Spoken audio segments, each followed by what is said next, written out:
கவிதையும் அவற்றை பாடுவதில்லை. கவிதை தொடுவதற்கு கண்ணீர் சிந்துவோர் வீட்டில் கதவுகள் போதும், கண்ணீரில் மிதக்கும் கனவுகள் போதும்.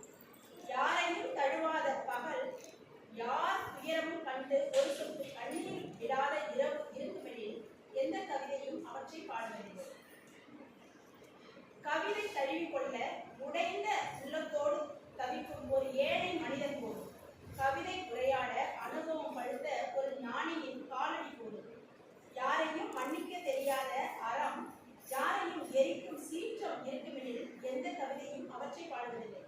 கவிதை வாழ மன்னிப்பு கூடாரம் போன்ற மனம் போதும். கவிதை நிம்மதிக்கான கடல் வேண்டாம், சீராத அலைகளோடு நகரும் ஊரோட சிற்றோடை போதும். நன்றி. இந்த கவிதையின் ஆசிரியர் ஈரோடு தமிழர்கள், 93 வயதில் போன மாசம் இறந்துட்டார்.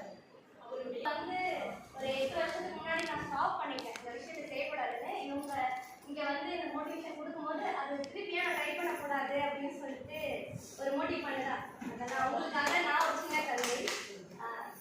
அண்டத்தின் பிரம்மாண்டத்தில் புலியை காணவில்லை என தேடினேன், ஜெகத்தின் தீயே ஜெயத்தின் தீயாக ஜெயந்தியாக.